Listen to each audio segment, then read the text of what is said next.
Su Qian never anticipated. His modern forensic techniques, though not perfect, would be so thoroughly dismantled in this ancient dynasty by the Night Watchers' relentless pursuit. The reality, crushed beneath their investigative prowess. Case timeline. Early October, first day. Returned from Yunlu Academy, purchased gold ingots 2. Tail detected en route. Suspected Zhou agents. Night. Repelled Zhou assassins. October 2nd, Ghost High Day. Evacuated female relatives to Academy. October 5th, Bing Ming Day. Entered inner city's Jiafangxi overnight. Gifted favors appropriately. October 7th, Wu Chun Day. Collided carriage with Marquis Wu's niece. Abducted target through staged accident. Silver Luo investigator. Glanced mockingly at Su Qian. Any final words? Su Qian felt chills creeping through his body. Su Qian's body trembled uncontrollably. The Night Watchers tailed me, since my academy visit? All my schemes, under their surveillance? This makes no sense. If they witnessed everything, why delay confronting me? Wait until Zhou's downfall, before summoning me? Su Qian's eyes flashed coldly. I confess, Su declared, all was my doing. I await your judgment.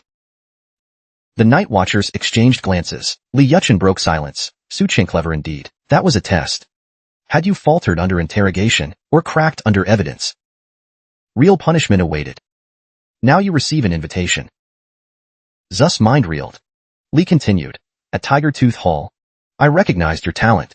But Night Watchers have protocols. Integrity remains our foundation. But your capabilities proved exceptional, though originally unqualified. Night Watchers make exceptions for talent. Su Qian sweat nervously. They want me because I'm cunning? Meticulously ruthless? This is their recruitment criteria? The stern Silver Luo added. Primary reason. Her Highness recommended you. Su stiffened. Which princess? Why would royalty notice someone like me? Baffled, Su pressed further. Why spare me despite witnessing my crimes? Li Yuchen chuckled. Night Watchers oversee all officials. Ex-Minister Zhou was never our ally. His downfall had our organization's fingerprints.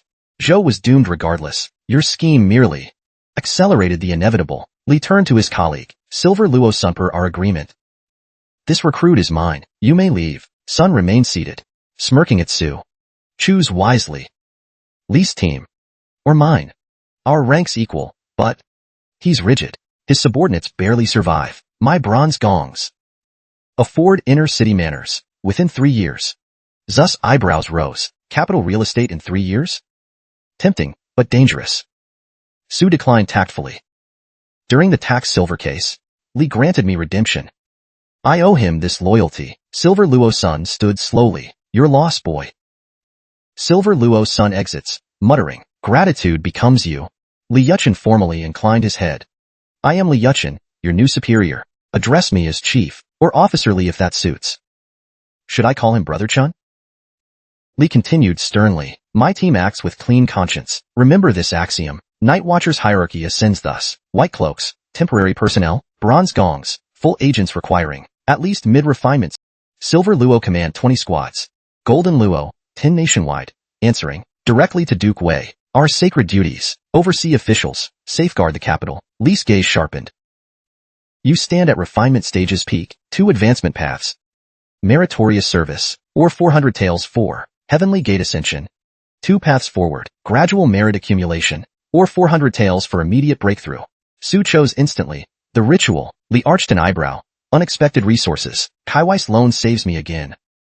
Exiting the administrative chamber, Song Tingfeng approached grinning. New brothers in arms. Li's team avoids bureaucratic games. But remember, moderate your skimming. Su countered. Return my 30 taels first. Song feigned innocence. Bribery? From you? Never. Final initiation requirement dash. Song Tingfeng explained the process.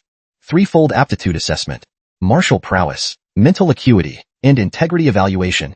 Entering the pavilion, Zus' eyes locked on. Vermilion pillars flanking the hall. Carved with the Night Watcher's creed. Body and soul to duty's call. Never profit when others fall. Song Tingfeng said, this was written for the public. To warn and admonish us. Su Qian glanced at him. Clearly, this had no effect. Song Tingfeng didn't argue either. Pointing ahead, he said, you are heartbroken now. Your combat prowess doesn't need testing. Let's test your intellect first. Within the time it takes a stick of incense to burn, guess which box contains an item to pass. You can choose one person to ask, but only one question, and only one of them will tell the truth. Zhu Guangxiao reminded him, this problem is difficult. Think carefully. Song Tingfeng added, though Lord Wei called this a simple game, Few have ever guessed correctly. I only understood it afterward, but it took longer than the incense burning time. They say only the officials of Jinluo could solve it within 27 breaths. Su Qian was speechless. Such basic logic. I've dealt with countless times. The test began. An attendant lit an incense stick nearby. Su Qian stepped forward with a grin. He randomly asked someone, "If you were him, what would you tell me?" The person hesitated, then said, "There's nothing." Su Qian placed his hand on the rightmost brocade box held by the guard. "Congratulations, sits in this one." Song Tingfeng stared in shock at his stoic companion. "How long did he take?" Zhu Guangxiao replied gloomily. Excluding the attendant's stunned pause, he used only 12 breaths. Song Tingfeng sighed inwardly. It seems his solving the tax silver case wasn't just blind luck. Song Tingfeng led him to the staircase. "The examiner is upstairs. Just climb these stairs to the top floor. No requirements for this trial, but remember to follow your instincts. Overacting will lower your score." Su Qian frowned. "What's this score?" Talent assessments have 4 grades. Jia, Yi, Bing, Ding. Higher grades mean greater cultivation potential. Song Tingfeng tilted his chin, prompting Zhu Guangxiao to mutter, "I'm a Bing. And I'm a big, sturdy Ding." Su Qian silently made a pun, then ascended the stairs alone. When he reached the second floor, a bronze mirror hung facing the stairway. Su Qian stared at his reflection. His heart inexplicably trembled. This mirror is unnatural. The thought flashed through his mind, but soon his inner distractions settled. He achieved inner tranquility, letting go of all ambition, greed, and desire. He walked further inside, where a Buddha statue stood enshrined. Its form was majestic, radiating solemn dignity. Su Qian gave it only a cursory glance, then turned to leave. He ambled up to the next floor. Li Yuan lifted his brush, inscribing a score on the desk's parchment. The third floor enshrined a Taoist patriarch, robed in Taoist garb, gripping a wooden sword. Su Qian studied it indifferently, then strode away after a moment. Li Yuan recorded another score. The fourth floor held a Confucian sage, dressed in scholarly robes and a ceremonial cap. After a brief appraisal, Su Qian remarked, "This statue's no different from the ones at Yunlu Academy." He departed without a second thought. Li Yuan scored him once more. As Su Qian climbed higher, he couldn't help but muse to himself, "So, the examiner's true purpose was to test moral character. That mirror's function was to prevent deceitful actions against one's true nature, deliberately burning incense." But as this realization struck, Su Qian broke into a cold sweat. "I didn't bow to the Buddha, pay respects to the Taoist patriarch, or honor the Confucian sage. Doesn't this mark me as irreverent? Disdaining gods and dismissing the classics? Still, there's a chance to redeem myself." He resolved to bow on the 5th floor. But when he reached it, a figure in imperial yellow robes stood enshrined, towering imposingly, hands gripping a sword planted before him. As someone who rejects rulers, gods, and tradition, how could I ever compose verses like, "Ears deaf to wrath, eyes blind to fame, heavens will defies mortal judgment? Hypocrisy drips from my pen." Su Qian had hoped for redemption. But when he saw the 5th floor enshrined an emperor, he froze. He tried forcing himself to bow, but his knees refused to bend. Yet he knew all too well, a man without allegiance to ruler, family, or deities would never survive this era. The night watchmen, the emperor's intelligence and guard force, might tolerate indifference to the 3 teachings, but never disloyalty to the throne. Such defiance risked not just expulsion from the night watchmen, but even prosecution for Zhou Li's past framing. Yet his very essence rebelled against kneeling. Drenched in cold sweat, he stood rigid as stone. Li Yuan noticed the anomaly, hurried downstairs to consult colleagues, then returned panting.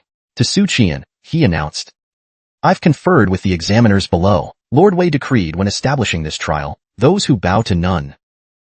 If one neither kneels nor bows through 5 floors, they must be utterly irredeemable." Su Qian panicked internally. "Brother, give me another chance." Li Yuan continued. Thus, Lord Wei added a 6th trial, though none have ever reached it. He led Su Qian away, into a sealed chamber. "Your final test lies here." On the table, carved verses read, "Slay countless foes, command 1,000,000 blades. My sword drips crimson from a loyal heart. Return with the golden token in hand." And all officials tremble, silenced. Su Qian frowned. Why would Lord Wei place this poem here? A poetic duel? But he dismissed the thought. The verses downstairs also bore Lord Wei's hand, both praising loyalty and intimidating rivals. Suddenly, Su Qian's eyes widened. These lines. They're not just boasts. They're a challenge to my allegiance. A test of where my loyalty truly lies. Cold realization crept down his spine. This poem tests emotional resonance. If a disloyal, irredeemable wretch truly lacks virtue, within this hall of reflection, he cannot feign empathy. Forced verses would ring hollow, but if sincerity remains, Lord Wei grants one final chance. Su Qian barked, ink and brush. Li Yuan swiftly provided them. Seizing the brush, Su Qian mused, though I bow to no throne, no god, no temple stone, I'm grounded in truth alone. No tyrant's heart beats here, but justice guides my hand. Principles chart my land. I've never preyed on the weak, or wielded power to cheat. Though corruption blooms around, you want shared conviction? Then receive this scribe's rendition. His brush met paper without hesitation, no doubt staining his soul. In ragged strokes, he pinned, ears deaf to wrath, eyes blind to fame. Heavens will defies mortal judgment. Li Yuan stared, dazed by the 4 lines on the parchment. The trial concludes, he declared. Await Lord Wei's verdict. Until then, remain within the bureau. Every night watchman's aptitude requires Lord Wei's personal approval. I'll deliver this to him at once. With that, he fled the room. Alone now, Su Qian slumped against the table, exhaustion washing over him. After catching his breath, he descended the stairs. Song Tingfeng bounded up, grinning. How many times did you kneel? Su Qian nearly wept. I just need to rest. Song Tingfeng chuckled. Shall I call a courtesan to massage your shoulders, or rub your legs? Su Qian smirked. Summon Fonger then. Summon the top courtesan, Fuxiang. Song Tingfeng rolled his eyes. I dreamed that too in my youth. Atop the Night Watchman Bureau's tower, Nangong Qianro mused. The weather's lovely today. Surely this view rivals your dusty books, Lord Wei? Lord Wei replied flatly. Fewer books remain worth reading. Rumor says Sishianjian acquired a blue tome, detailing the essence of all creation. Quite intriguing. Turning to Yang Yin, the emperor's ancestral rites approach. Intensify inner-city patrols, restrict merchant activity. Yang Yin bowed in acknowledgement. Nangong pressed, Father, will you truly not install your man as Vice Minister of Revenue? Lord Wei remained impassive. Strategic retreats are necessary. As Li Yuan entered with Su Qian's dossier, Lord Wei's gaze sharpened, a rare flicker of interest in his eyes. This boy might yet surprise. Li Yuan presented Su Qian's test results and records. For your review, Lord Wei. Lord Wei scanned the documents, then asked Nangong Qianro, how many breaths did you take during your trial? 15, she replied smugly. Yang Yin, 19. Lord Wei chuckled. This new recruit used 12. Nangong scoffed. Adequate, I suppose. Yang Yin countered. Solving the tax case swiftly proves his caliber. Lord Wei added. Li Yuan froze for 5 breaths. Nangong slammed the table. Impossible. Even stoic Yang Yin tensed. 7 breaths of pure deduction? Such acuity. Nangong's composure cracked. Yang Yin stepped forward. Father, assign him to my unit. Each gold gong oversees 7 silver gongs, and Li Yuchen already serves on. Su Qian would compliment him. Lord Wei's silence hung heavy, the weight of potential shifting in the bureau. Thus, Su Qian joined Yang Yan's unit. Nangong Qianro sneered. So that's the brat who spouted nonsense at Guanqing Tower? Lord Wei chuckled. Princess recommended him. Though unrefined in cultivation, his wit makes him useful. Hence, my exception. A cold glint flickered in Lord Wei's eyes, noticed only by Nangong. Father, what troubles you? Her gaze dropped to Su Qian's evaluation sheet. He reached the 5th floor without bowing. Arrogance surpassing even mine. How shall we handle him? Lord Wei slid forward a page, scrawled in jagged characters. Ears deaf to wrath, eyes blind to fame. Heavens will defies mortal judgment. Nangong's breath hitched. Lord Wei's gaze hardened, piercing the paper as if unraveling fate itself. Silence thickened like winter fog, until he finally murmured.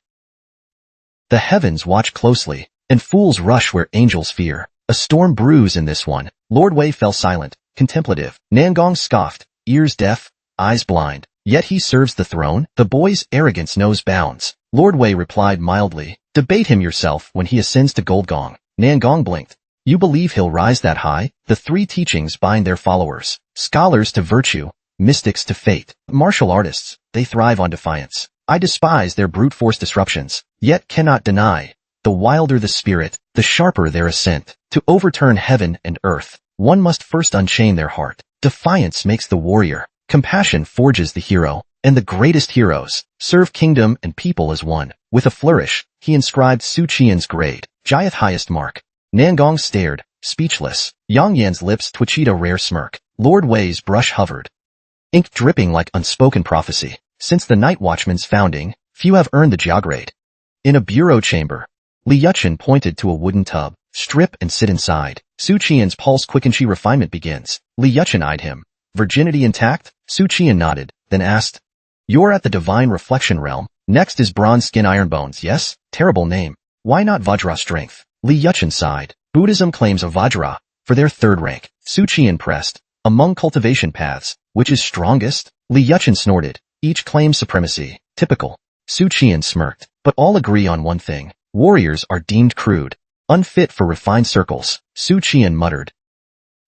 Because we're all brawn. No mysticism? Li Yuchen shrugged. Yet brawn keeps empires standing. And heads rolling. Su Qian thought grimly. Li Yuchen. That's the surface truth. Deeper secrets lurk. It concerns the limits of cultivation systems. Su Qian. Is rank 1 truly the pinnacle? Li Yuchen.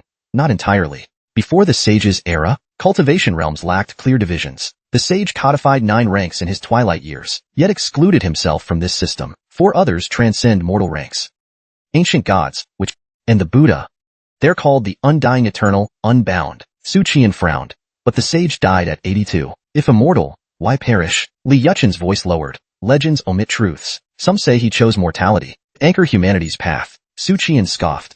Or lies inflated his myth? Li Yuchen's gaze turned icy. A warning sharper than blades. Question the sage again, and even Lord Wei won't shield you. Su Qian swallowed hard. The tub's medicinal brew, suddenly feeling scalding. Some truths burn worse than fire. Li Yuchen, focus. Your chi stirs begin the ritual. Li Yuchen hesitated. Other paths transcend ranks, warriors alone lack this. Su Qian.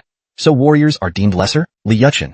Yet a peak warrior can dominate an era. Hypocrisy. Su Qian thought bitterly. But mystics also lack transcendent beings. Li Yuchen conceded. Yet their contributions eclipse all others. Mystic ranks.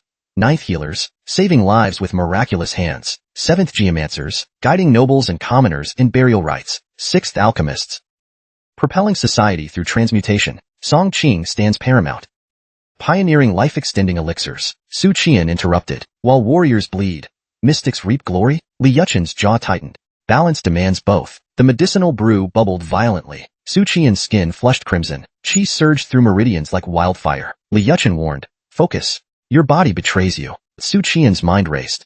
Why must paths compete? Mystics also compile imperial almanacs, guiding farming and rituals nationwide. Su Qian winced suddenly. Captain, my body's burning. Li Yuchen. Pain means it's working. Bone reforging isn't a tea party. In half an incense's time, you'll feel flayed alive. Then I'll open your heavenly gate. Su Qian gritted. So are emperor's decades of Taoist practice, chasing immortality through his state preceptor. That beauty rumored to share his bed? Li Yuchen coughed sharply. Poets write salacious tales of their dual cultivation, but I'll spare you those details. Su Qian pressed. Warriors may lack immortality, but we outlive common folk. Why chase myths? Li Yuchen's voice turned grave. Kings fear death's shadow most. Power eternal breeds madness, and those who'd burn kingdoms for one more dawn. Su Qian's retort died as agony spiked, veins bulging like writhing serpents beneath his skin. This was true cultivation, not enlightenment, but survival through torment. Li Yuchen. You reached body refinement at 17, slow for nobles. Elite heirs achieve it by 16 through resources. Yet few ascend to qi refinement. Lust often shatters their discipline. Su Qian smirked through gritted teeth. Miss Fuxiang calls me beast nightly. Tonight, I'll teach her what beast truly means. His joke died as agony crested. Li Yuchen pressed a palm to his back. The bath awakens dormant qi through torment. Now comes the trial, opening the heavenly gate. Su Qian's vision blurred, tendons taut as bowstrings. Saints endure 9 hells to grasp immortality. I'll carve mine through will alone. Li Yuchen chanted esoteric verses, energy coalescing around his fingertips. Brace. This strike shatters mortal limits. Su Qian roared as blinding light erupted, his spine arching like a drawn blade. The tub cracked, medicinal broth vaporizing. Li Yuchen stepped back, awed. Such violent breakthrough. He's no ordinary recruit. What monster have we unleashed? For gifted cultivators, I channel qi through 3 meridian cycles. You'll sense energy naturally afterward. Su Qian. And the untalented? Li Yuchen. 9 cycles maximum. Fail by the 8th. Abandon martial pursuits. Golden light erupted from Li Yuchen's palm, pressed against Su Qian's brow. Warmth flooded meridians, circulating like spring thaw. After 1 cycle, Su Qian gasped. His qi moved on its own. Li Yuchen staggered back. Impossible. Su Qian grinned weakly. Seems straightforward? Li Yuchen's composure shattered. First cycle awakening? Even prodigies need 3. Su Qian's energy pulsed. The chamber's candle snuffed out. This isn't talent. It's revolution. Li Yuchen's hands trembled, whether from awe or fear. Even he couldn't tell. Cycle your qi independently, show me your control. Su Qian focused, energy rippling under his skin, a wild current seeking direction. After 1 full cycle, he stretched lazily. Crash. Qi erupted, blasting windows into splinters. Li Yuchen stared. Early Qi refinement stage? Impossible without months of training. Su Qian blinked innocently. Was that bad? Li Yuchen muttered. This kid's a freak of nature. Keep cycling Qi daily to strengthen your foundation, and never neglect physical training. As he exited, Li Yuchen's mind raced. Could this be a Jiagrade talent? But without combat trials. Still Lord Wei must see this report. Su Qian grinned at the shattered window. So this is cultivation power? Feels like cheating at life. Beyond the tower's 7th floor, Lord Wei's shadow stirred. A rare smile touching his lips. The game grows interesting. Let's see how far this freak leaps. The bureau needs such flames. Li Yuchen bowed. Lord Wei. Lord Wei smiled.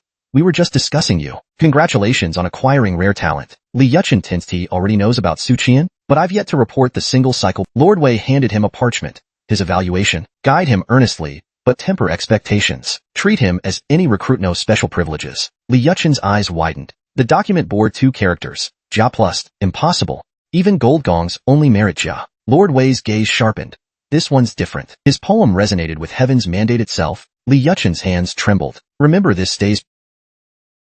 The court's vultures would feast on such news. Li Yuchen swallowed hard. Understood. As he retreated, Lord Wei added, prepare him for the shadow trials next month. Let's see if this phoenix can rise from ash. In the training chamber, Su Qian flexed his revitalized limbs, Qi humming like a plucked bowstring. Jia plus, whatever that means, but hey, free upgrade. Su Qian's body refinement realm exempted him from combat trials, yet he earned Jia plus through 2 tests alone. Lord Wei warned, keep this secret. Your other report? Li Yuchen hesitated. I charged him 400 taels for opening the heavenly gate. Lord Wei set down his teacup. Refund it. Jia plus talents receive full subsidies. Li Yuchen bowed. Understood. How many cycles did he need? Li Yuchen's voice shook. 1. Lord Wei's cup paused mid-sip. A rare crack in his calm. 1 cycle. Li Yuchen. His Qi self-guided instantly. Silence hung thick until Lord Wei finally double his elixir rations and prepare him for the imperial. In the courtyard, Su Qian grinned at his tingling palms. 400 taels refunded? Sweet. Now to visit Miss Fuxiang properly. Nangong Qianro slammed her teacup. 1 cycle? Even Yang Yan's stoic mask-cracked eyes widening. Lord Wei's calm faltered briefly before recovering. Dismissed. Yuchen. We'll observe naturally. As Li Yuchen exited, tension gripped the chamber. Yang Yan broke the silence. Special protocols? Lord Wei. No interference. Let talent unfold organically. To Nangong. He's decades your junior now, but may eclipse you soon. Nangong's jaw tightened, but she nodded. Corridor outside. Li Yuchen nearly collided with colleagues, grinning like a lottery winner. Silver gong. Captain Li, good news? Just recruiting surprises. Training grounds. Su Qian flexed his revitalized arms, a training dummy exploding under his punch. Jia plus. Feels like cheat codes activated. Time to test these upgrades. At the brothel first. Night Watchman Archives. Lord Wei unrolled an ancient scroll, its title glowing faintly. Jia plus anomalies. Last recorded 217 years ago. The benefits of the mechanism's operation on the body. Make cells increasingly active. Boosts mental energy. Physical strength and power are both surging in a delightful state. Under this sustained condition, he felt like he could take on 10 men, but he also realized second uncle hadn't been serious during their earlier sparring. If he had used full strength, he might have died on the spot. In the Su family's inner hall, since Su Qian was taken away, the family gathered to discuss countermeasures. But judging by Sister Lingyue's anxious demeanor, it was clear they had no viable solutions. Shin Shu snapped irritably at his son. Stop pacing around. You're giving me a headache. He then turned to Su Pingji. Go call in favors instead of sitting idle. Su Xinyan sighed. What favors? It's pointless. We don't even know why the night watch took him. His aunt cut in. That brat only knows how to stir up trouble. Only knows how to stir up trouble. Old Zhang the gatekeeper rushed in. Master. The Lang sent a message. He's become a night watchman. He won't return home tonight. The whole family froze in disbelief. Su Qian became a night watchman? At the night watch's office, Su Qian received a uniform, a waist token, a copper gong, and a standard-issue longsword. Song Tingfeng pointed at the gong on Su Qian's chest and explained, this copper gong is a unique magical artifact of the night watch. It has 2 functions. First, when strapped to your chest, it acts as a shield to protect vital points. It can block a refinement realm expert's full force strike. Second, striking the gong releases sonic waves to disorient enemies, causing dizziness, headaches, and other debilitating effects. Sounds pretty mediocre. Su Qian thought to himself. The heart-protecting mirror Song Qing gave me can withstand 3 strikes from a refinement realm expert. The copper skin iron bone technique can block 1. Isn't this just an upgraded version of the copper gong? Su Qian asked. This is made by the 4 Heavenly Sword sect. Song Tingfeng nodded, of course. Only 4th-rank masters from the sect can forge magical artifacts. Report here tomorrow at dawn. You'll be assigned to our team from now on. Night watch squads have 2 to 4 members and patrol different districts of the capital. Rotations happen every 3 days, with areas randomly reassigned each time. A clerk hurried over. Officer Song, Officer Li Yuchen requests your presence. Li Yuchen's office, named Spring Breeze Hall, was impeccably tidy. Su Qian glanced around, spotless, odorless, with every item meticulously arranged. He couldn't help but think, Brother Chun is one refined older man. Li Yuchen slid a dossier across the desk. Demonic creatures have been sighted on Great Yellow Mountain in Taikong County. They've killed many villagers. Head there to investigate the situation. If the creature's cultivation level isn't high, eliminate it on sight. Officers from the 6 gates will assist you. The task force is already waiting outside. Su Qian, use this to gain field experience. Consider it your combat evaluation. Su Qian wanted to cry. Am I cursed or blessed? First day on the job and this happens. The capital had 2 satellite counties, Taikong and Chenglu. Great Yellow Mountain lay north of Taikong, its main peak towering over 1,000 meters, with sprawling limestone-rich ranges that sustained hundreds of lime kiln workers nearby. But since the start of the year, a demonic creature emerged from the mountain's rivers, devouring villagers and killing dozens of workers. Su Qian skimmed the dossier, frowning. That's all the intel? No detailed accounts? This is too vague. How are we supposed to proceed? This must be a newly reported case, so we need to investigate and fill in the gaps. Li Yuchen glared at Su Qian. Su Ningyan, adjust your sword 2 inches higher, and straighten that gongets tilted left by an inch. Su Qian cursed inwardly. This guy's insane. Late-stage obsessive-compulsive disorder? But he forced a smile. Yes, sir. As they exited Spring Breeze Hall, Su Qian stepped on something the moment he crossed the threshold. That cursed, familiar sensation. He bent down and picked it up. A silver coin, heavier than usual. Inside the hall, Li Yuchen opened a box to check his coin pouch, and scowled. 3 qian of silver missing. Outside the Night Watch headquarters, they met 3 constables from Jinzafu Precinct. Their leader was a woman, Lu Qing, and her team. The 6 boarded a carriage, the air thick with awkward silence. Su Qian glanced discreetly at the constables. Their team included 1 Qi cultivator and 2 refinement realm practitioners. Lu Qing, in turn, studied Su Qian. She recognized him from the tax silver case, which Jinzafu Precinct had handled. Impressed by his competence, she'd repeatedly urged the magistrate to recruit him only to learn he'd already joined the Night Watch. Su Qian now realized why. The tax silver case hadn't been closed swiftly. The Ministry of Justice and with officials like Zhou Shilang scheming behind the scenes, they had accomplices. Only now do these details make sense. Song Tingfeng broke the silence. The dossier's too sparse. Key details are missing. Since your precinct handled it first, let's share intel. Lu Qing nodded. The creature appeared in the 6th or 7th month. Initially, lime workers vanished sporadically. When families searched, they found monster claw marks by the river and bloodstains. Disappearances kept occurring, and claw prints multiplied along the banks. The village chief rallied lime workers to cast nets in the river, hoping to trap the creature, but failed. The nets were torn apart effortlessly. Su Qian thought, an amphibious monster. Song Tingfeng frowned. Why was this only reported now? Lu Qing replied calmly. The creature only preyed on workers entering the mountains. It never attacked villages, so Taikang's magistrate ignored it initially. But as deaths piled up, he sent constables to hunt it, with no success. Instead of resolving it, he tried to suppress the case. As the situation escalated, workers feared entering the mountains, yet still had to pay taxes. Left with no choice, they detoured around the river to work. But tragedy struck again. 20 workers entered the mountains. None returned. With no other options, the survivors petitioned the prefecture. Su Qian asked, do you have a map of Great Yellow Mountain and nearby villages? Lu Qing nodded. Given the creature's unknown strength, we'll scout alone first. No civilians. Too risky otherwise. Su Qian unfolded the map, a detailed survey of the mountain range. After studying it, he said, I have a theory. Its attacks follow a pattern. Purposeful, not random. This isn't mere demonic chaos. It first targeted workers near the river, then expanded its range radially along the banks. Now it hunts deep in the mountains. This isn't just about feeding. The river spans hundreds of miles. Plenty of fish and beasts for prey. Its behavior is dictated by environment, not preference. If food were abundant, it wouldn't venture far to hunt. Why risk entering the mountains just to prey on humans? If it were an intelligent demon with a taste for humans, it wouldn't ignore nearby villages. Yet it only targets workers near Great Yellow Mountain. From a behavioral psychology perspective, this is deliberate territorial defense. Group tensed. Lu Qing pondered, does the mountain hide something it's guarding? They soon arrived at the river. Snaking through the mountain's base, Su Qian pointed at the ground. These are its claw marks. Lu Qing handed him 3 small explosives. For emergencies, Su Qian accepted them silently. Lu Qing pointed ahead. Focus on.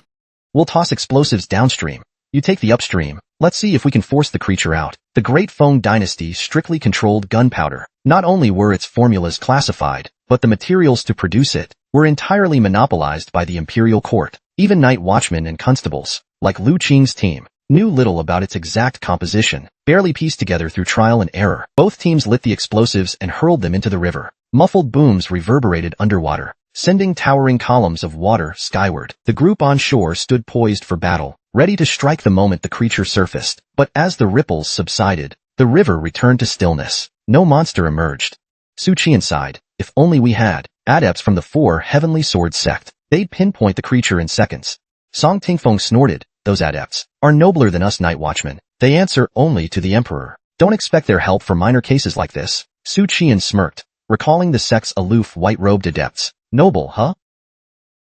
They just seem arrogant to me. What's so special about them? After regrouping, Song Tingfeng gestured toward the forest. It won't come out. We should search the mountains. Su Qian added.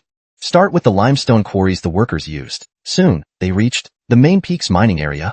Song Tingfeng turned to Lu Qing. We've combed this place for hours, found nothing useful. The creatures avoiding the water and searching the mountains with our small team is futile. Any ideas, Constable Lu? Su Qian interjected. Send someone to fetch the village chief. The rest stay here. If we still find nothing, I'll seek aid from the 4 Heavenly Sword sect. The trio fell silent. Bro, lay off the wine. Eat some food before you spout nonsense. The 4 Heavenly Sword sect won't obey you. After some time, Jinzafo constables returned with an elderly village chief. The chief from Hegu village outside Great Yellow Mountain cried urgently, if you hadn't come, our villagers would starve. Lu Qing demanded sternly, where did the last group of workers die? The chief pointed south of the mountain range. They entered from the river's opposite side. Song Tingfeng tensed. Are there lime kills there too? The chief shook his head. A few, but not as many as here. Lu Qing ordered coldly, take us there. Half an hour later, they arrived at a foothill. Su Qian suggested, let's inspect the kills. They lit torches and ventured inside cautiously. They gathered materials on site and lit torches to enter the earthen kiln cautiously. As they advanced, Su Qian and the group sensed something amiss. This isn't a kiln. It's a man-made tunnel.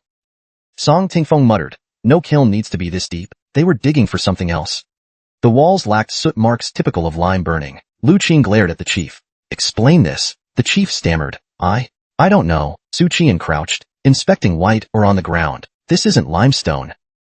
He crushed a piece into powder and tossed it into the torch flame. Instantly, the fire roared violently. Whoosh! The flames surged, illuminating the tunnel in blinding light. The flames blazed bright yellow tinged with violet. The group flinched at Su Qian's reckless experiment. Lu Qing opened her mouth to rebuke him, but he stared at the powder in his hand, eyes widening. Saltpeter. Song Tingfeng frowned. Saltpeter? Su Qian declared. It's a key ingredient for gunpowder. Song Tingfeng froze. Gunpowder was the Great Feng Dynasty's closely guarded strategic weapon. All related materials and formulas were under imperial monopoly. Saltpeter deposits here, and evidence of illegal mining? Song Tingfeng's face hardened. We must return to the capital immediately. Lu Qing barked at the village chief. Restrain him. The chief knelt, wailing. I'm innocent. Su Qian muttered. He likely knew nothing. Otherwise, he wouldn't have brought us here. The creature drove workers away to protect the saltpeter mine. Su Qian paced, deep in thought. Lu Qing suddenly shouted, Su Qian, look out! A piercing screech cut through the air. Before he could react, a massive force slammed into him. Su Qian felt like his body hurled backward with terrifying momentum. The copper gong on his chest cracked but saved his life. Without it, he'd be dead. He crashed through trees like a wrecking ball, tumbling uncontrollably, until vanishing into the dense forest. The group froze in shock. Su Qian was gone. Before anyone could move, Zhu Guangxiao kicked the village chief into a nearby stone crevice for safety. Stay put if you want to live, he barked. Song Tingfeng drew his blade, yelling, stay hidden or die. The chief cowered inside the crevice, aware of the danger. On a massive boulder nearby, a Tuzhonglong, 6.6 meters, monster crouched, lizard-like, armored in thick scales, with a horned forehead. and amber eyes glowing with primal ferocity. A near-invisible black shadow shot toward Song Tingfeng. His reflexes saved him.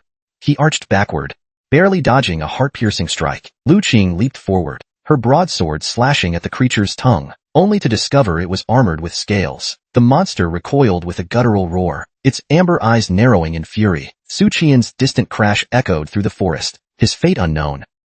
The monster retracted its serpentine tongue, its hulking body perched atop the boulder. It glared down at the group with primal dominance. Its throat swelled, jaws gaping. A deafening roar erupted, shaking the air. Song Tingfeng and the others staggered, their minds reeling as if clubbed. Refinement realm. This creature is at the peak of cultivation. Song Tingfeng slammed his copper gong. Its piercing clang shattered the sonic assault. The group snapped back to focus. Lu Qing barked orders to her constables.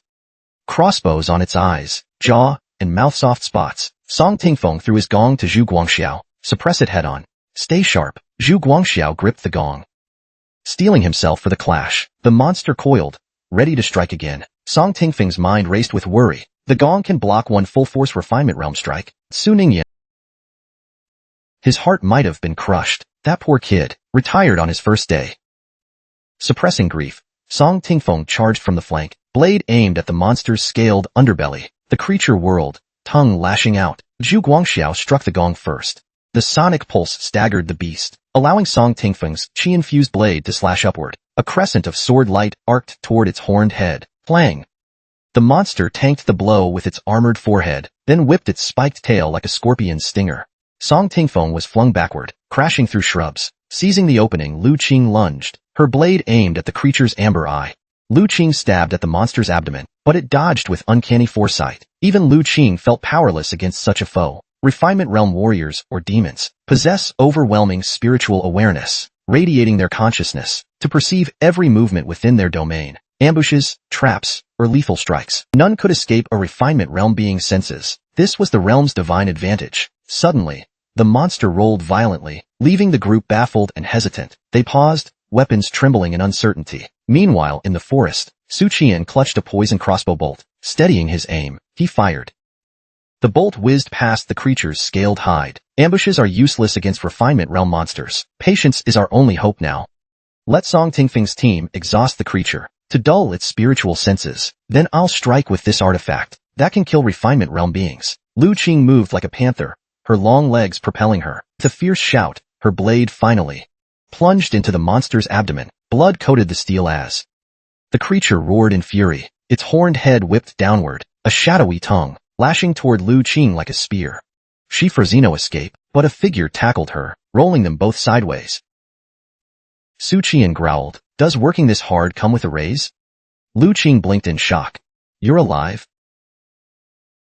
"Barely," he grinned. Lu Qing snapped back to reality, exclaiming, "You're alive?"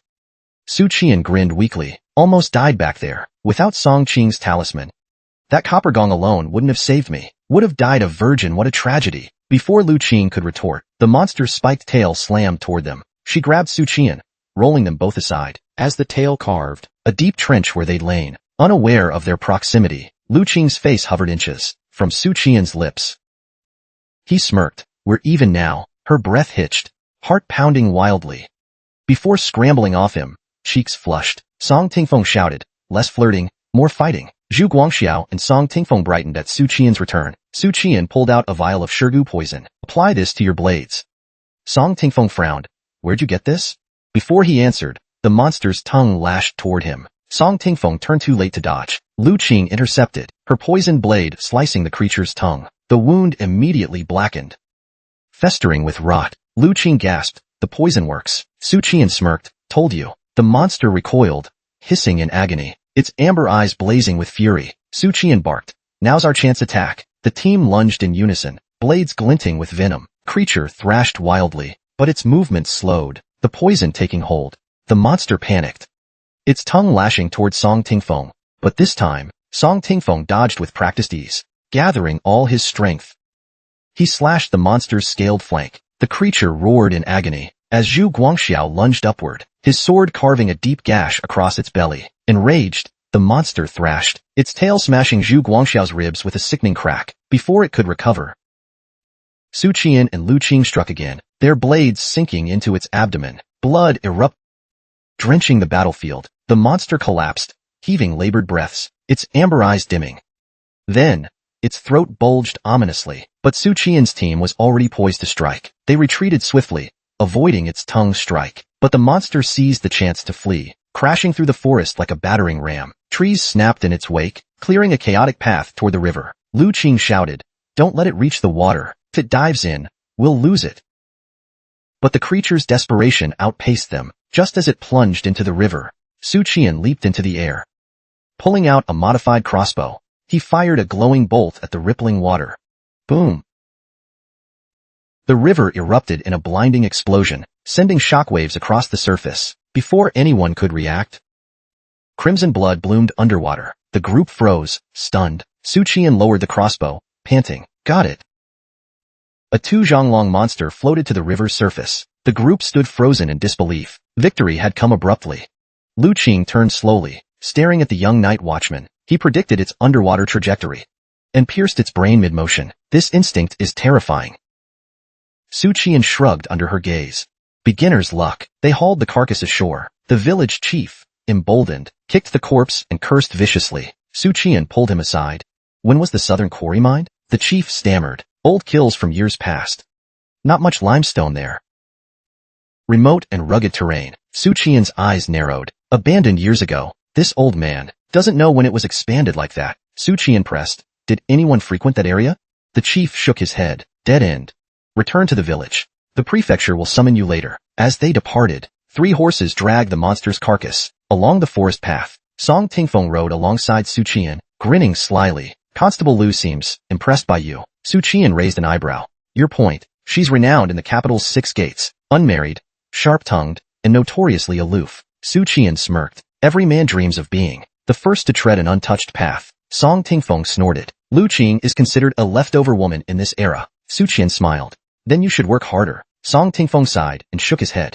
"Someone like me is only suited to be called Feng Si." Su Qian said teasingly. "Even the shaded path you yearn for is draped in white frost every dawn and dusk." Zhu Guang, Xiao frowned, unable to grasp the subtext of his colleague's banter. Jifeng asked Su Qian, "By the way, what was that move you used earlier?" Song Tingfeng replied, "The..." Su Qian frowned. "But you use a blade, don't you?" Song Tingfeng shrugged. "Who says a blade can't execute sword techniques?" Su Qian muttered inwardly. Right? Who says a spear without a tip can't kill someone?" As they joked and walked ahead, a crowd of villagers approached from the field path, gathering near the main road, led by the village chief. "We truly couldn't survive these past 6 months, if not for you masters eradicating the evil spirits, saving us. To speak boldly, we couldn't pay the taxes, and would have fled to become refugees. These are all the eggs our village could gather. Please accept them, masters." Su Qian met the village chief's anxious gaze, his eyes sweeping over the villagers' gaunt, pallid faces. He knew this was the entirety of the village's remaining wealth. Su Qian's heart resisted taking it, yet he couldn't bear to wound the hearts of these people, clinging to the edge of survival. In the end, Su Qian took the basket of eggs. The villagers smiled faintly. Their gratitude toward the masters was genuine. Su Qian let out a heavy sigh. "If I stubbornly refused and loudly declared, 'We don't take a single needle from the people,' it would likely terrify them." In Chunfeng Tongli, Chunji personally drafted an official commendation to honor them. Then he asked, "What's your take on the Shaoshi mine in Dahuang Mountain? How should we proceed?" Song Tingfeng said, "Based on Su Ningyan's analysis, the creature deliberately drove villagers away to reclaim the area, and we found the Shaoshi mine in those mountains. This is no coincidence. As for killing, I'm your man, but solving cases? Not my strength." Su Qian added, "I'm now certain the creature expelled the villagers to monopolize the Shaoshi mine. Yet one question remains. Why did the creature target this mine? What use does it have besides medicinal, or making gunpowder?" Li Yuchen's pupils constricted at these words. The term gunpowder exploded in his mind like thunder. He swiftly pulled out a sheet of rice paper, smoothly spreading it across the desk. Then he grabbed a brush and began writing. Moments later, he muttered to himself, "To serve the demon clan." Song Tingfeng led Su Qian to the archives to complete injury documentation. "Finish this, and you can rest for 2 days." Song Tingfeng pointed skyward, declaring, "Let's go teach Feng Si a lesson." Su Qian turned to Zhu Guangxiao. "Your injuries aren't serious?" Zhu Guangxiao grunted in response. "The women teaching Feng Si know how to serve men well." Su Qian gaped in shock. "You mean they move on their own?" He'd originally planned to return home, but Su Ershu, second Uncle Su, knew night watchmen had strict duties, and Auntie clearly wouldn't care if he returned home. She'd only nag him endlessly if he did. So Su Qian decided to join the others at Jiafengxi. At Jiafengxi's entrance, Song Tingfeng eyed Su Qian skeptically. What's your plan? Jiafengxi has so many courtyards. Why not choose Tianxin Pavilion or Plum Blossom Hall? Miss Fuxiang's tea ceremony alone costs 2 taels of silver, and she rarely entertains guests fully. Most pay for the tea but leave without further engagements. Why waste your silver? Su Qian grinned playfully. Consider it broadening my horizons. I'll cover the tea ceremony. Song Tingfeng and Zhu Guangxiao exchanged sly smiles. Su Qian's heart raced. Miss Fuxiang, I'm here to redeem myself. This time, I'll erase that past humiliation. After paying for the tea ceremony, the 3 men settled in. Suddenly, a voice rang out. Is Su Qian Jiaming here? A young man dressed in light azure robes stood up, scanning the room. Is young Master Yang Ling present? A middle-aged man dressed as a wealthy merchant asked curiously. Who is this young Ling? The azure-robed youth proudly declared, sparse shadows slant across clear shallow waters. Subtle fragrances drift under the dusk moon. Have you heard this verse? Since its debut, scholars have hailed it as the greatest plum blossom in all of history. Naturally, only a true scholar could compose such a masterpiece. The merchant frowned. Then why are you searching for him here? Because this timeless verse was born in the Plum Shadow Pavilion. It was gifted to Miss Fuxiang by Yang Ling himself. The crowd murmured in awe. No wonder the pavilion's patrons flock like clouds lately. No wonder Miss Fuxiang rarely shows herself now. They say Miss Fuxiang hardly entertains guests anymore. The azure-robed scholar sighed regretfully. Yang Ling vanished after appearing at Jiafengxi just once. Not a trace since. The Imperial Academy searched Chang'an County for him, but found nothing. I come to Plum Shadow Pavilion daily, hoping to meet him. Not just me. Every scholar in the capital craves his acquaintance. Song Tingfeng snorted. Well, this complicates things. Miss Fuxiang is now far beyond our reach. Su Qian shifted uneasily. Did I accidentally inflate her status? Song Tingfeng shrugged. You're brilliant at solving cases, but lack flair for this. If you could compose a masterpiece like Yang Ling's, Miss Fuxiang would pay you to be with her. Su Qian's eyes lit up. Pay me. The word freeloading sent his mind racing. Song Tingfeng scoffed. Scholars like him, penniless yet pretentious, occasionally craft verses to woo courtesans. Nothing more. Her value would skyrocket overnight. A mutually beneficial arrangement. Scholars who gain fame young become the most sought-after patrons for courtesans. Some refuse payment entirely, even offering their own silver. Take Ziyang of Yun, a prodigy in his youth. After becoming the imperial exam's top scholar, he holed up in Jiafengxi for 3 months.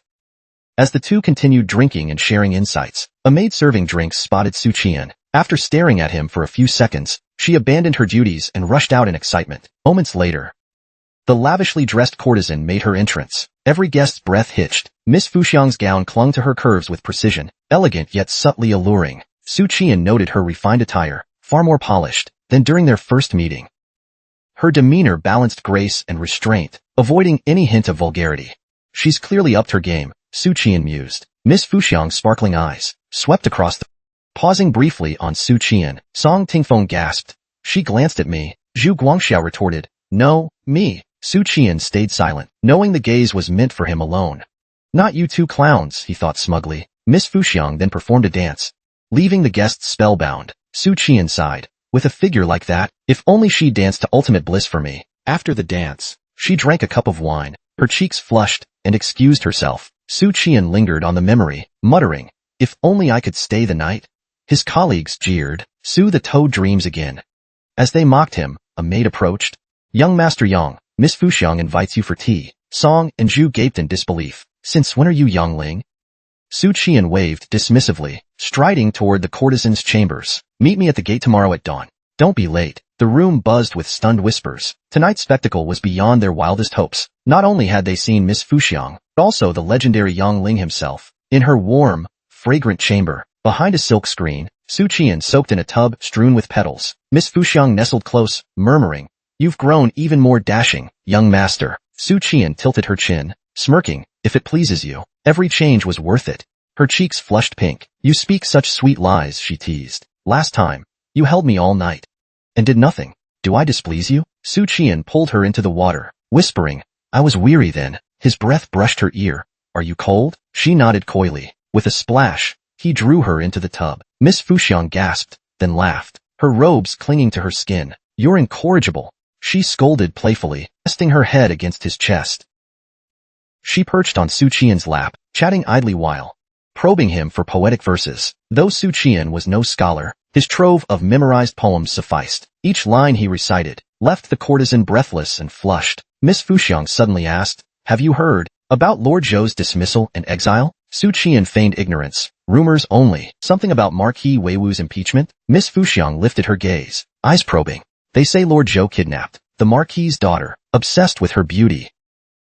Su Qian sighed theatrically, proof that lust dulls the sharpest minds. As a seasoned investigator, he let nothing slip, though Miss Fuxiang's curiosity simmered.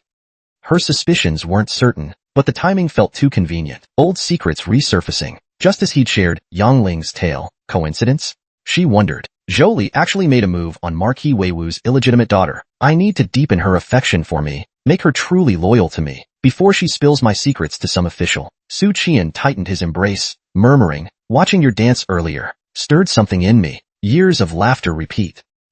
Yet autumn moons and spring breezes pass unnoticed. The courtesan's eyes welled with tears. "Do you mean to pierce my heart, young master?" She whispered tearfully. "How cruel you are. What follows requires payment. Let's skip ahead." At dawn the next day, Su Qian greeted his colleagues, glowing. Song Tingfeng asked enviously, "How was Miss Fuxiang?" "Moist," Su Qian smirked. "Call me the Lord of Moisture henceforth." At the Su residence, the family ate breakfast. When Su Qian's voice rang out, "I'm home," Little Bean squealed, scrambling to the door. Su Qian held out bolts of silk for Auntie and the girls' new dresses. Auntie huffed, still simmering with irritation. She tilted her sharp chin and snorted dismissively. Little Bean tugged at Su Qian's pants, chanting, Big brother, I saw Sister Lingyue crying alone yesterday." Su Lingyue's face flushed crimson. Su Qian smiled warmly at the blushing girl, then playfully tossed Little Bean into the air, catching her mid-giggle. Auntie gasped in alarm, but Little Bean laughed wildly. Second uncle stared. "You've entered the Qi refinement realm?" After breakfast, Su Qian recounted the events. To his family, Su Xianyan frowned. "Why would the princess track you?" Su Qian pondered. "Perhaps she was at Yashan Academy that day, when the anomaly occurred. I was the only outsider present." Su Xianyan's tone darkened. "The princess is shrewd. She studied at Yinlu Academy for years, and trusts no one lightly. Her interest in you is no coincidence." Su Qian nodded grimly. "Stay vigilant," Su Xianyan warned. "Her motives are layered, like the shadows she walks in, and shares a half-mentor bond with Wei Yuan. Her intellect is unmatched, and her recruitment of you as a night watchman was no impulsive act. Tread carefully if summoned." Su Qian nodded solemnly. If even arrogant Su Xianyan fears her, this princess must be formidable. Su Xianyan tilted his chin proudly. "I've reached the Confucian 8th rank self-cultivation." Su Qian raised an eyebrow. "What's its power?" "Where the will resides," Su Xianyan intoned. "Though 10,000 stand opposed, I advance unyielding." Suddenly, Su Qian felt courage surge, as if facing armies alone. The sensation lingered for minutes before fading. "Self-cultivation refines words into power," Su Xianyan explained. "At this rank, a scholar's speech carries conviction that bends hearts to belief." Su Qian whistled low. "No wonder Confucians dominate debates. How does this help in actual combat?" Su Xianyan added, "True cultivation lies not in force, but in tempering the soul through study." Su Qian smirked. "So, you're still a paper tiger?" Su Xianyan's proud facade cracked. "Shut up. For example, Big brother just now felt my words held truth, so you instinctively obeyed. In court or investigations, I'll rival your skill." Su Qian snorted inwardly. "I rely on true skill. You're just cheating with Confucian tricks. It's like a courage buff," he muttered, the embryonic form of words becoming reality. His eyes lit up mischievously, turning to Su Xianyan. "Little brother, haven't I treated you well? Lend me this power sometime." Su Xianyan stormed off without a word. Su Qian returned to his quarters to nap, but jolted awake suddenly. The source of disturbance was the jade mirror hidden under his pillow. Glowing words appeared on its surface. "User number 9. Where are you?" Su Qian stared dumbfounded. The mirror speaks? Is it sentient? What does 9 mean? Is this mirror named you? His pulse quickened with intrigue. If the mirror has sentience, why ask where are you? "It's been under my pillow every night." Su Qian stared at the mirror, perplexed. What even is this artifact? It stores items and receives messages? Who sent this? And why did that old Taoist give it to me? Should I respond? Or pretend it's a hallucination? Su Qian opted for denial. If I ignore it, it doesn't exist. Later, Magistrate Zhu Xianling of Chengel County cornered Su Qian at a banquet, gushing, "Ning Yin, you're a credit to our county. Becoming a night watchman brings us honor. Since when did you foresee my greatness?" Su Qian scoffed inwardly, but raised his cup politely. Magistrate Zhu drained his wine, adding, "You're now my most reliable connection in the capital." Su Qian forced a smile. "Ah, bureaucratic networking. Grease the wheels, even with hypocrites. He toasted back, masking disdain. But useful hypocrites at least. The brothel keeper ushered in a group of young, delicate courtesans. Magistrate Zhu gestured grandly. Choose first. Ning Yin. Su Qian scanned the girls. Decent, but none compared to Fuxiang. He waved them off politely. After tasting a flower like Fuxiang, ordinary petals held no allure. Returning home late, he found his courtyard still lit. Inside his room, a slender figure sat waiting. Su Lingyue, asleep at his desk. He gently shook her awake. Why are you here? His eyes darted to a locked drawer, untouched. Phew, maybe I should start writing diaries in English. Su Lingyue fretted. You missed dinner. Father said, you were at brothels again. Su Qian groaned. Second uncle knows me too well. Just official duties, he lied smoothly. The night watchman hosted a banquet. Networking. Su Lingyue eyed him skeptically but softened. You should rest, she murmured, retreating with a blush. Alone, Su Qian collapsed onto his bed, mind drifting back to the mysterious mirror. Lingyue sighed in relief. Oh, I see. Since you've already eaten, I'll head back now. The kitchen kept the dishes warm. Su Qian felt a pang of warmth. Of all his family, only second uncle, and Lingyue truly cared for him. It's too dark to walk alone, he insisted. Let me escort you. Lingyue hesitated but nodded. Su Qian gestured to the courtyard wall. Let's take a shortcut here. Before she could protest, he swept her into his arms and leaped over the wall effortlessly. Lingyue clung to him, wide-eyed. See? Quicker this way. He grinned, setting her down. Her heart raced as she pushed him away, cheeks burning, and fled without a word. Su Qian chuckled, returning to his quarters, only to freeze at his doorstep. The jade mirror under his pillow hummed faintly, radiating an eerie glow. Another message pulsed across its surface. Su Qian retrieved the jade mirror, its surface flickering with new text. User number 9. Have you downloaded the National Anti-Fraud Center app? Su Qian had condensed the spam, but ignoring it felt increasingly risky. Two reasons compelled him to reply. First, mastering the mirror's secrets could prove invaluable. Second, was the sender the old Taoist? Why gift me this artifact? Unanswered questions gnawed at him. He tentatively spoke aloud. I'm in the bath. The mirror remained unchanged. Switching tactics, he pressed a finger to the cool jade surface, mimicking a stylus. Let's test this. His fingertip glowed faintly as he traced characters. User, who are you? The mirror pulsed, text dissolving into a single cryptic symbol. Yin-yanged. Su Qian's breath hitched. The Taoist's mark.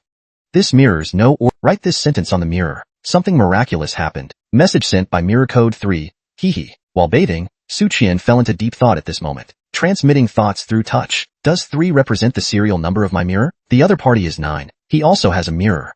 9 sent another message. Who are you? Where is senior brother Jinlian? Is he alive or dead? How did you obtain this mirror? Are you from the Heaven and Earth Society? Su Qian stared at the mirror. It seems senior brother Jinlian should be the Taoist priest who gave me the mirror. This number 9 calls him senior brother. The two must be from the same sect. As for the Heaven and Earth Society he mentioned, how does it relate to this world? And overthrow the Qing and restore the Ming? Su Qian pondered. Input message. I am not from the Heaven and Earth Society. This mirror was given to me by an old Taoist priest. Number 9 replied. How can you prove you're not from the Heaven and Earth Society? Report your name to this poor Taoist. Taoist priest. I'm just a nobody. I don't know where the Taoist priest who gave you the mirror is. This poor Taoist is Zilian. The Taoist priest who gifted you the mirror is my senior brother. This mirror is a treasure of our Dizong sect. Since my senior brother entrusted it to you, you must be no ordinary person. Surely you've heard of our Dizong sect's renown. Su Qian replied. Apologies, I know nothing of it. The Taoist sects are divided into 3, Heaven, Earth, and Human. Su Qian's spirits lifted. So they're from the Taoist sections, he replied. What is this Heaven and Earth Society about? The Heaven and Earth Society is a cult that covets our Dizong sect's treasures. This treasure is called the Earth Book. It can transmit messages across vast distances. Recently, I received a distress message from senior brother Jinlian. I learned he fled to Dafeng Phoenix City. For only by entering Phoenix City could he evade the Heaven and Earth Society's pursuit. But when I arrived in Phoenix City, I lost all contact with senior brother Jinlian. Thus, I used the Earth Book to send messages. Only then did I learn he had passed the Earth Book to you. Senior brother must be in grave danger. He must have abandoned the Earth Book to protect himself. Su Qian was stunned. What the hell I meant was, that old Taoist dumped the responsibility on me. Number 9 continued. I only wonder, sir, who you are. That senior brother Jinlian trusted you to safeguard the Earth Book. Why would abandoning the Earth Book protect him? The Heaven and Earth Society can track the Earth Book's location. This involves the Dizong sect's secret chamber in Izhou. I cannot disclose more. The Earth Book is my sect's treasure. I implore you to return it to me. This poor Taoist will reward you generously. Su Qian's eyes gleamed. He replied. How do I return it? Su Qian hesitated reluctantly. After all, it's a treasure that can act as a storage ring. But considering the risks it carries, I am currently in the capital. I can visit you at any time. If you distrust this humble Taoist, you may choose the exchange location. What do you desire? You flatter me, Taoist priest. Returning lost items is my duty. But senior brother Jinlian once told me, this is a treasure of heaven and earth. He sold it to me for 500 taels of gold. I'm not demanding payment. But if the treasure returns to its owner, the gold should naturally follow. Equivalent exchange, right? After a long pause, number 9 replied, as it should be. Su Qian's excitement surged. Time to strike it rich. Another protagonist of this story appeared, Su Qian's little mare beneath him. The night watchman office is in the inner city, too far from the Su estate. If I walk to work, I'd arrive just in time for lunch. Thus, Su Qian rode his second uncle's former steed to work. Now, Su Qian had become its new master. In the Hall of Spring Breezes, Su Qian clasped his hands. Bossly, I'd like to visit the archives. Yin Luo, standing beside Li Yuchen, asked casually, is this the new recruit under you? Li Yuchen nodded. Yin Luo pressed.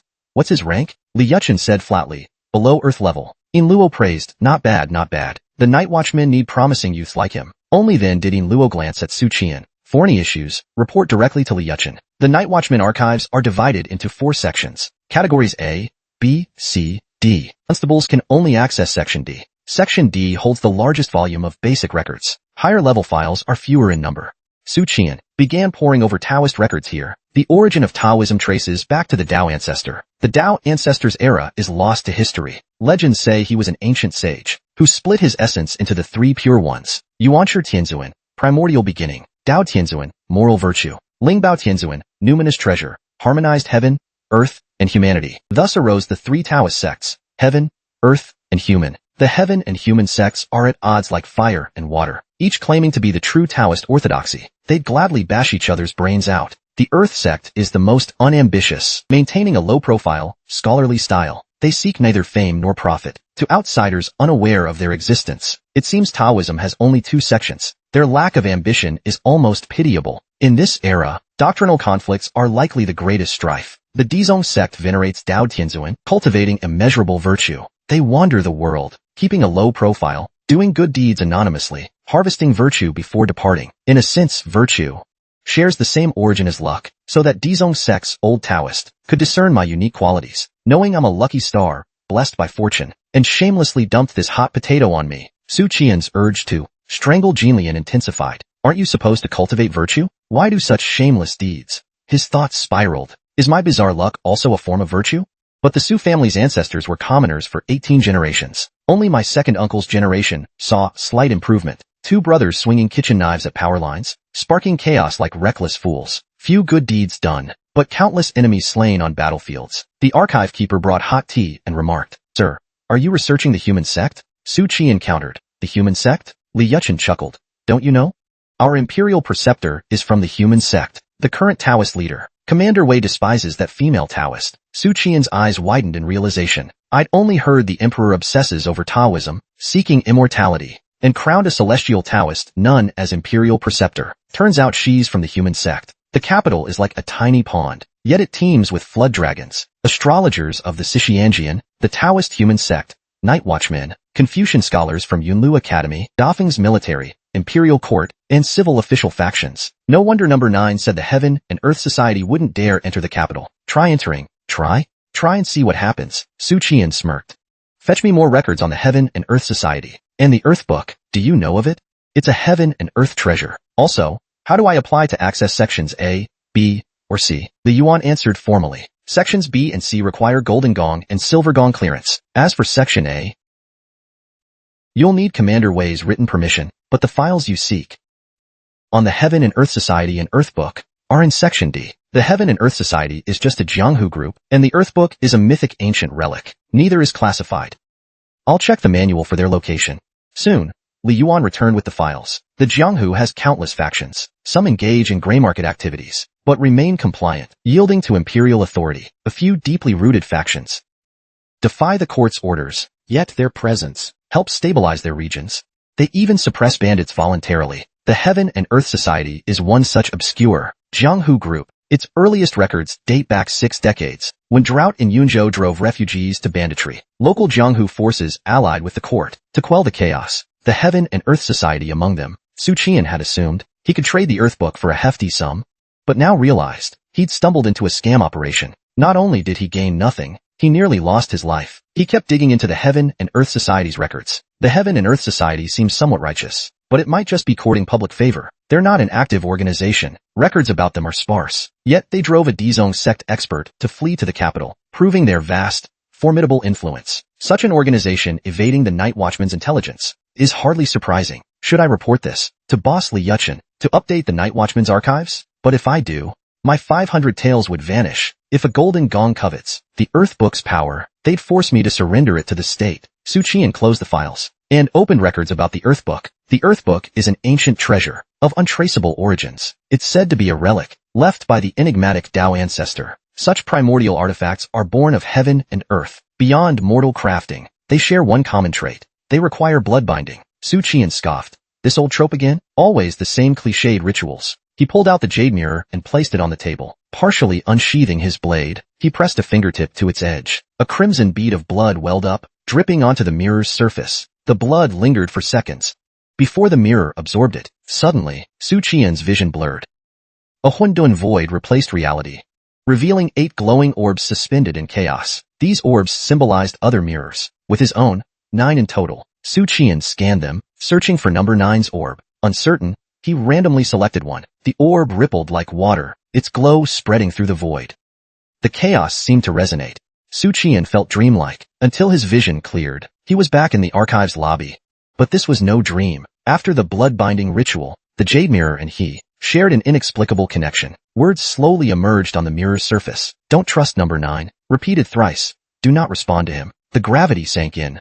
In the silent archive hall, Su Qian stared at the message, chills crawling down his spine. Indescribable dread seeped into his heart. This number 6 must be the orb I selected. What does this mean? Is number 9 lying to me? If so, why? If number 6 knows number 9 is deceitful, why warn me only now? If number 9 is untrustworthy, number 6 is equally suspect. Su Qian gritted his teeth. I don't trust a damn one of you. He inhaled deeply, then typed with a trembling finger. Who are you?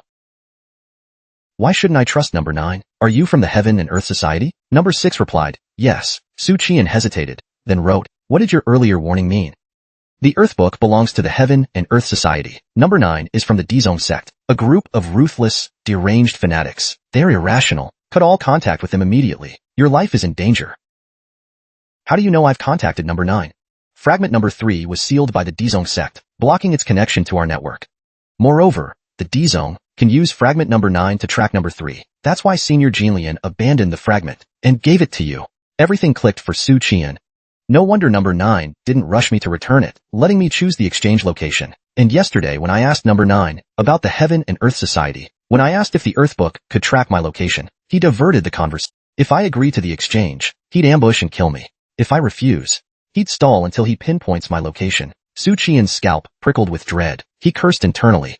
Number 6 continued. The Earth Book is a unified whole. We can still monitor your interactions with number 9 through the network until you bloodbound it, linking it to my network.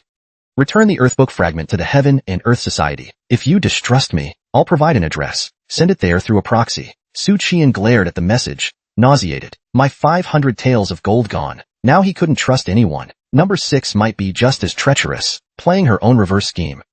If he fell for this, my police academy training was wasted. Su Qian typed, the Earth Book is your treasure. Number 9 is Dizong. If the Dizong sect covets the Earth Book, according to Night Watchman archives, the Earth Book is the Dizong sect's treasure. The Heaven and Earth Society is merely a Jianghu group. This contradiction is glaring. Number 6 persisted. The Earth Book was once theirs, but no longer. It now belongs to the Heaven and Earth Society, founded by former Dizong sect members. What do you mean? This involves the Dizong sect's secret chamber. As an outsider, I cannot elaborate. Fine. Send the address. Yangshui District, Inner City. The estate opposite Zhang's silk shop, with a loquat tree in the courtyard. Su Qian had regained his composure. He sipped his cooling tea, weighing 3 options. 1. Trust number 6 and return the mirror. 2. Hire a proxy to deliver it, risking betrayal. 3. Keep it and gamble on survival. Option 1. Disregard number 6's identity, ignore number 9's tracking, and extricate himself entirely. Option 2. Proceed with number 9's deal, risking betrayal for 500 taels. If successful, the gold would be his. Option 3. surrender the Earth Book to the Night Watchman. In exchange for merit, such an ancient treasure would earn the court's favor. Commander Wei would surely intervene. As a new recruit with no achievements, this could secure a promising future. Su Qian resolved to act. He emptied the Earth Book's contents and prepared to report to headquarters. He emptied the Earth Book completely. At the Hall of Justice's entrance, Su Qian demanded urgently, report to Commander Wei. Constable Su Qian has critical intel. The guard eyed him skeptically. Constables report to their silver gongs. Su Qian snapped. He's unavailable. This is urgent move now. He needed to minimize his exposure. The fewer who knew, the safer. Whether the Heaven and Earth Society or the Dizong sect, these were formidable forces. They might not dare target the Night Watchman, but his family was vulnerable. Thus, he had to erase his traces. In this affair, ensuring both factions overlooked him. At the Hall of Justice's highest floor, a figure in cyan robes gazed into the distance. Wei Yuan turned, his tone mild. What brings you here? Su Qian averted his gaze, bowing low. Your subordinate pays respects, Commander Wei. I've made a critical discovery. I request an audience. He produced the jade mirror from his robes. This is the Earth Book, a treasure of the Dizong sect. Wei Yuan paused, studying the mirror. How did you obtain this? Su Qian recounted everything. The mirror's discovery, messages from Number 9, and his research in the archives, leaving nothing hidden from the commander. Wei Yuan remarked dryly. And you valued this at 500 taels of gold? Su Qian stifled a groan. Was the commander missing the point? Wei Yuan continued calmly. I merely sought reasonable profit. Wei Yuan's gaze returned to the mirror, just as a message flickered on its surface. Have you decided? When will we trade? Wei Yuan smirked, tossing the mirror back to Su Qian. The mirror is blood. Only you can respond. Set the exchange at Guaming District, Inner City. Luanfeng Heming Private Room. 1 hour from now. Su Qian relayed the message to Number 9. Agreed, came the instant reply. Wei Yuan nodded. You hid your identity and address well. Dismissed. My agents will handle this. As Su Qian turned to leave, final thought nagged him. Would this truly protect his family, or had he just entangled himself deeper? The game was far from over. What about my 500 taels? No me merit points? But he swallowed the complaint and slunk away, leaving the Earth Book behind. Su Qian sought solace at Gulan Brothel. Agonizing over the lost gold and mirror, he chose this establishment not for its proximity to headquarters, but because courtesans here charged thousands per hour, while Fuxiang House was free. The courtesan teased. Don't you trust me? I swear on my honor. Her robe slipped, but Su Qian, fixated on the 500 taels, remained unresponsive. Not that he lacked vigor. Readers may interpret freely. Su Qian's mind churned. How did Number 6 monitor my chats with Number 9? If fragment Number 3 was sealed, blocking transmissions, how could they intercept messages? Unless the Earth Book's network had vulnerabilities even its holders didn't fully grasp. Could all holders spy on each other? Was the Earth Book an ancient group chat platform? Had he known, he'd have tried. Adding other users post-bloodbinding. The Heaven and Earth Society and Dizong sect might share origins. Perhaps a sect schism? His thoughts scattered as the courtesan's hands wandered, forcing him to focus on more immediate priorities. The following is premium content, skipped for public viewing. At Guiwei Tower's Luanfeng Heming private room, a man in black robes entered stealthily. He knocked on the private room's door. A voice inside called. Entrance unlocked. Within sat a scar-faced man, a night watchman decoy agent. Scarface scrutinized the robed figure. He'd likely changed into that cloak inside, as such attire would never pass through the inner city gates. Weapons were surely hidden beneath. The trap was set. Black-robed man. Where's the item? Scarface. I believe I mentioned. This mirror cost me 500 taels of gold. Internal. What damn mirror costs this much? The black-robed man slapped a stack of Yida banknotes on the table. The mirror. Scarface handed over the Earth Book, snatching the banknotes. Relieved. The night watchman's deal is done. My crimes erased, freedom secured. Suddenly, the black-robed man surged forward, chi erupting as he lunged. Scarface dodged, bolting toward the window. But then, he froze. At his former seat sat a shadowy figure. A blade flashed. Scarface's head toppled, rolling across the floor. The black-robed man sneered, wiping his blade. Fool, did you think we'd let you live? The decoy's corpse slumped, blood pooling beneath the moonlight. The black-robed man sneered, exiting the private room and vanishing into the city. He galloped on horseback for 2 hours to a remote tea shed. Presenting the Earth Book, he bowed. Leader, the mission is complete. The leader gazed into the distance. You've brought a tale. Before the man could react, the leader hurled him toward a whistling projectile. Boom. The black-robed man exploded mid-air, raining blood and viscera. From the crimson mist, a figure emerged, Yang Yaning. Commander Wei's right-hand man, The leader growled. Wei Yuan's lapdog. Stay out of this. Yang Yanning unsheathed his blade. What if I insist? The leader crushed his teacup. Then perish with your master. She erupted, shattering the shed. Two figures clashed, a storm of steel and fury. His plain robes billowed as black smoke seeped from his body, swirling wildly in the air. Eerie, mournful wails echoed around them. Yang Yin frowned. The Dizong sect cultivates virtue. Since when do they practice such dark arts? Web-like black veins bulged across the leader's face, his pupils blazing crimson. He rasped hoarsely. This humble Taoist will send you to question Dao Tianzuan. The smoke coalesced into shrieking specters that lunged at Yang Yin with clawed hands. Yang Yin stood unfazed, channeling fierce energy into a single punch. A shockwave erupted, rippling outward, but dark light suddenly flashed above, sealing them in a glass bowl-like formation. The leader sneered. My ghost array is easy to enter, but impossible to leave. Even with your prowess, you'll be drained to dust here. Yang Yin scanned the barrier, eyes narrowing. This formation is nothing like Sishianjian's methods. It reeks of corrupted Taoist sorcery. The four heavenly swords formation harnesses the world's natural power. It can exist indefinitely. Taoist formations rely on human effort, so they cannot endure. But this white ghost town is troublesome. Among major cultivation systems, the Taoist sect dominates the realm of Yuanshan. Taoism's sixth rank Yin Shan was once called ghost hairpin in ancient times, hooking souls at night, controlling mortal life and death. White Ghost Town employs similar methods. Though martial artists possess magical Yuanshan, it merely bolsters defense, hardening the Yuanshan. They lack offensive techniques in this domain. Yang Yin taunted. I heard Taoism's 8th rank, the stone artifact, can command treasures to summon heavenly thunder. Why not let me witness it?